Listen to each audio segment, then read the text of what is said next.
मैं गौरव, मैं उड़ीसा के एक छोटे से गांव में रहता हूँ। ये घटना मेरे घर के पास के विक्रम चाचा के साथ हुई है। हमारा गांव काफ़ी छोटा होने की वजह से रात के 9 बजे ही गांव में पूरी तरह से सन्नाटा छा जाता है। चाचा एक फैक्ट्री में काम करते थे। चाचा दिन में तो काफ़ी अच्छे रहते थे, लेकिन रात को वो शराब के नशे में धुत रहते थे। चाचा जी शाम को 7 बजे अपने फैक्ट्री से घर वापस आते थे, लेकिन चाचा जी एक रात अपने घर लौट रहे थे। फैक्ट्री में काम ज़्यादा होने की वजह से उन्हें उस रात घर पर आने में देर हो गई थी। रोज की तरह चाचा जी आज भी शराब के नशे में धुत रास्ते पर साइकिल चलाते हुए अपने घर पर आ रहे थे। उन्होंने उस रात ज़्यादा शराब पी थी। उस वजह से उनकी साइकिल का बैलेंस बिगड़ रहा था। रात के तकरीबन 10:30 बज चुके थे। चाचा जी को रास्ते पर आगे का कुछ भी ज़्यादा दिखाई नहीं दे रहा था।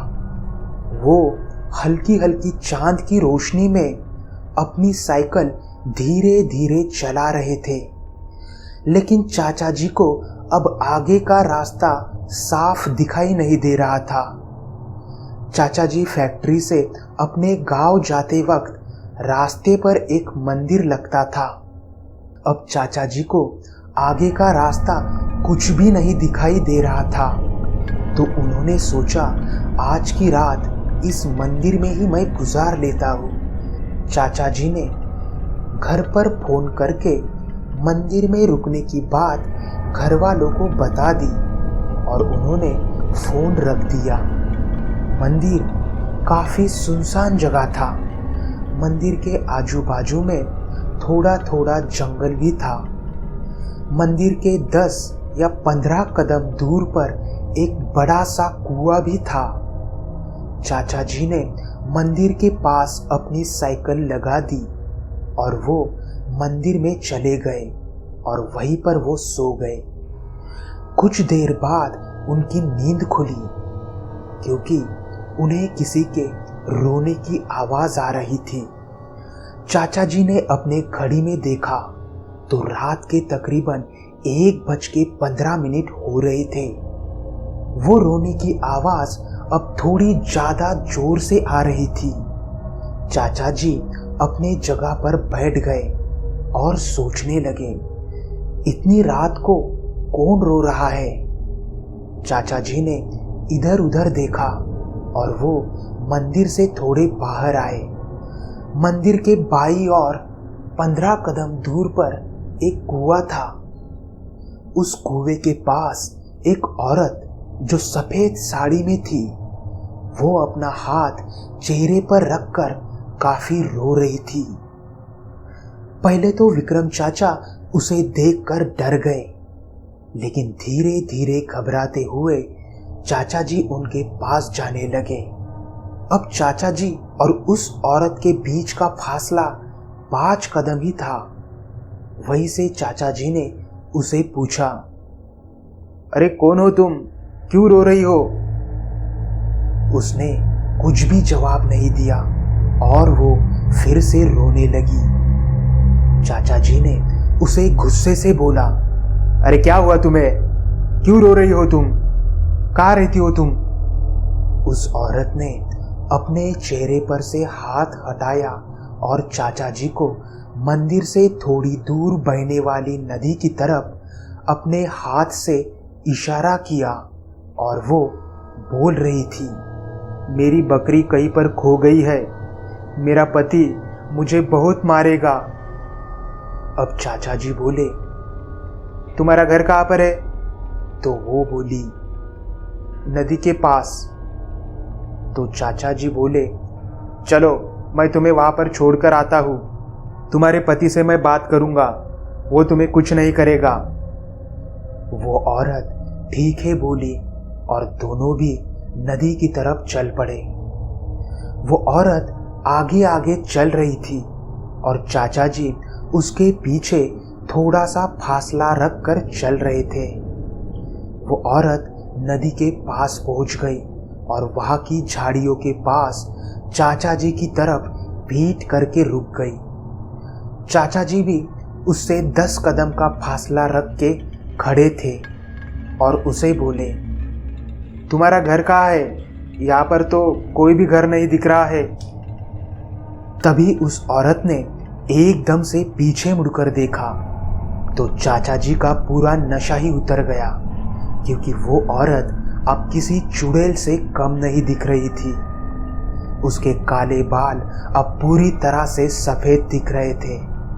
उसका मुंह पूरी तरह से सफेद पड़ चुका था और उसकी आंखें एकदम काली दिख रही थी। और वो औरत चाचा जी को गुस्से से घूरते हुए नदी के पास आने का इशारा कर रही थी। ये देखकर चाचा जी ने कुछ भी ना सोचते हुए वहां से काफी तेजी से भागने लगे। तो वो औरत भी उनके पीछे काफी तेजी से भाग रही थी और उनको बोल रही थी, भागकर जाएगा कहाँ? आज तुझे यहाँ पर कोई नहीं बचाएगा। चाचा जी काफी तेजी से भाग रहे थे और हाँफते हाँफते वो मंदिर तक पहुंच गए और मंदिर की सीढ़ियों पर ही वो गिर गए और वहीं पर बेहोश हो गए। सुबह हुई। कुछ लोग मंदिर पर भगवान के दर्शन करने के लिए आ गए थे, तो मंदिर की सीढ़ियों पर उन्हें चाचा जी दिखे। उन्होंने चाचा जी को होश में लाया। चाचा जी ने उन लोगों को पूरी बात बता दी तो उसमें से एक आदमी बोला, आज से कुछ साल पहले एक औरत मंदिर के पास के जंगल में अपनी बकरियां लेकर आती थी, लेकिन एक बार उसकी एक बकरी गुम हो गई। उसने काफी ढूंढने पर भी वो बकरी उसे नहीं मिली। जब वो औरत घर पर गई तो उसके पति ने उसे काफी मारा और उसी में उसकी मौत हो गई। किसी को पता ना चले, उस वजह से उस आदमी ने उस औरत की लाश इस मंदिर के पास के कुएं में फेंक दी। तब से वो औरत उसी कुएं पर बैठकर रोती है। वो औरत काफी लोगों को दिख चुकी है, लेकिन वो औरत उस कुएं से मंदिर की तरफ नहीं आ सकती। शायद उस वजह से तुम्हें कुछ नहीं हुआ होगा। ये सुनकर विक्रम चाचा के पसीने ही छूट गए थे और फिर विक्रम चाचा अपने घर पर चले गए और तब से उन्होंने रात को देरी से आना और नशा करना भी छोड़ दिया।